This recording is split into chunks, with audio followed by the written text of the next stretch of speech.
হযরত মুয়াবিয়া রাদিয়াল্লাহু তাআলা আনহু 661 সালে খলিফা হিসেবে দায়িত্ব গ্রহণ করেন।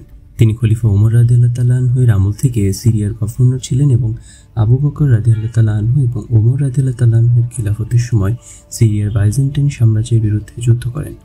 ফলে সিরিয়া উমাইয়াদের ক্ষমতার কেন্দ্র হয়ে ওঠে এবং দামেস্ক হয় খিলাফতের রাজধানী। মুয়াবিয়া রাদিয়াল্লাহু তাআলা আনহুর হাত ধরে প্রথমবারের মতো ইসলামী খিলাফতের কেন্দ্র আরব উপদ্বীপের বাইরে আসে। তিনি দামেস্ক থেকে শাসন কাজ পরিচালনা করেন এবং সর্বমোট 40 বছর জেরুজালেম শাসন করেন। তিনি ইহুদি এবং খ্রিস্টানদের মুসলমানদের সঙ্গে জেরুজালেমে বসবাসের সুযোগ দেন। অনেকেই মনে করেন মুয়াবিয়া রাদিয়াল্লাহু তাআলা আনহু ইসলামী টেম্পল মাউন্ট বা মসজিদ নির্মাণ করেন। তিনি প্রায় 80 বছর বয়সে 29 এপ্রিল বা 1 মে 680 সালে মৃত্যুবরণ করেন। তার মৃত্যুর পর জেরুজালেম শাসন করেন যথাক্রমে প্রথম ইয়াজিদ, দ্বিতীয় মুয়াবিয়া এবং প্রথম মারওয়ান। এরপর খিলাফতের দায়িত্ব নেন খলিফা আব্দুল মালিক ইবনে মারওয়ান। 646 সালে মদিনার আরব উপদ্বীপে খলিফা আব্দুল মালিক জন্মগ্রহণ করেন। তিনি সুশিক্ষিত ছিলেন এবং পিতার মৃত্যুর পর 685 সালে মুসলিম দুনিয়ার খলিফা নিযুক্ত হন। তিনি ইরাক, ইরান, সিরিয়া এবং ফিলিস্তিন শাসন করতেন। তথাপি মক্কা তার নিয়ন্ত্রণের বাইরে ছিল। তিনি জেরুজালেমকে অনেক সম্মান করতেন। ওমর রাদিয়াল্লাহু তাআলা আনহুর তৈরি আল আকসা মসজিদের পুনরায় সংস্কার এবং সম্প্রসারণ করেন। এজন্য তিনি ব্যয় করেন মিশরের পুরো 7 বছরের রাজস্বের অর্থ। তিনি একটি ড্রামের উপর 65 ফুট ব্যাসের গম্বুজ নির্মাণ করেন। এর বৃত্তাকার তাওয়াফ পাথরটি মক্কার কাবা ঘরের সঙ্গে তুলনীয়।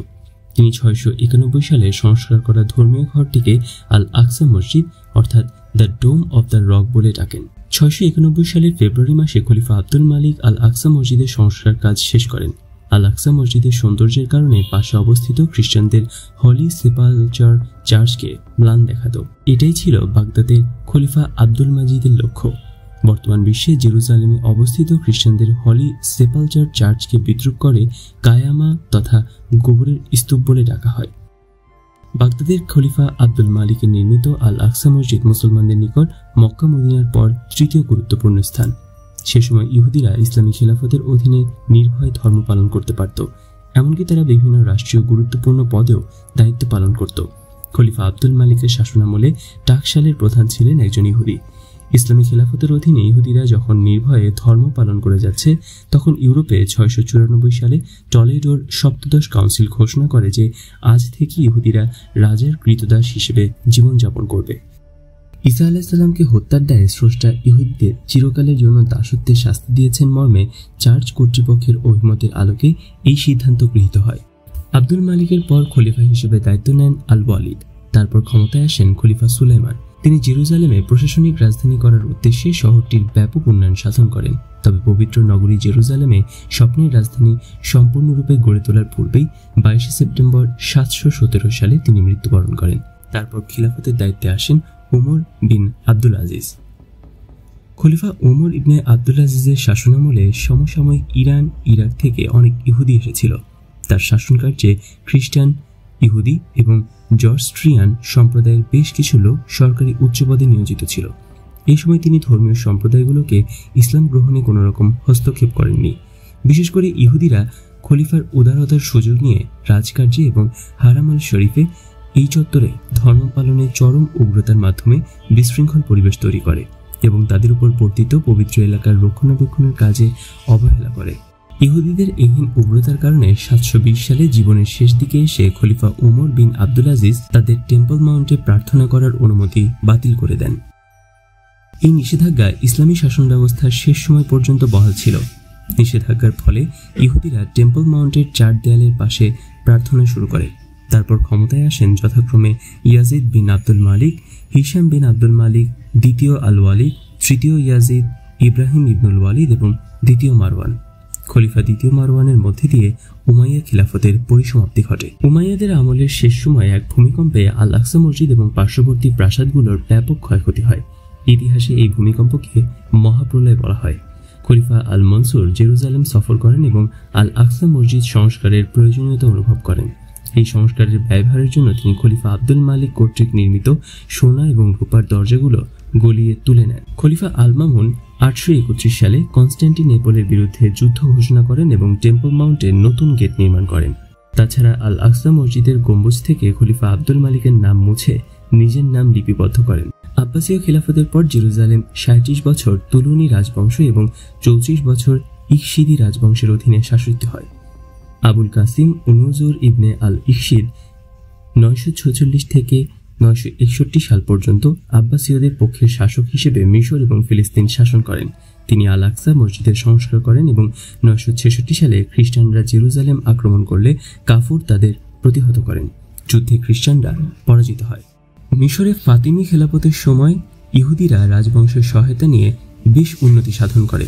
তাদের চলাফেরা, পোশাক, পেশা কিংবা ব্যবসা বাণিজ্যে কোথাও কোনো নিষেধাজ্ঞা ছিল না।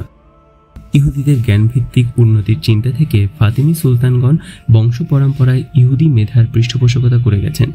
জেরুজালেমের মাটিতে ইহুদিদের জ্ঞানচর্চার প্রধান উপাসনালয়টিও সুলতানদের অর্থানুকূল্যেই পরিচালিত হতো।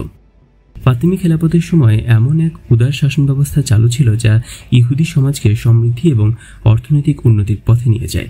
ইতিহাস থেকে জানা যায় 985 সালে সিরিয়ার অধিকাংশ মুদ্রা ব্যবসায়ী ছিল ইহুদি এবং করণিক, সেই সাথে চিকিৎসক ছিল খ্রিস্টান। তখন মুসলিম, ইহুদি এবং খ্রিস্টানদের মাঝে অংশীদারিত্বের ভিত্তিতে ব্যবসা করার নজির ছিল অহরহ। তাছাড়া যে সকল ইহুদি বণিক পৃথকভাবে ব্যবসা করত তারাও মুসলিম ব্যবসায়ীদের মতোই স্বাধীন ছিল। বাগদাদ এবং কায়রোর খলিফাদের মধ্যে সাম্রাজ্য নিয়ে কিছু খণ্ডযুদ্ধ চলে। এমন সুযোগে 974 সালে বাইজেন্টাইন সম্রাট জানাত জিমিসকেস দামেস্কাস দখল করে গ্যালিলি পর্যন্ত অধিগ্রহণ করেন। তিনি জেরুজালেম দখল করার অপরিসীম চেষ্টা করেও ব্যর্থ হন।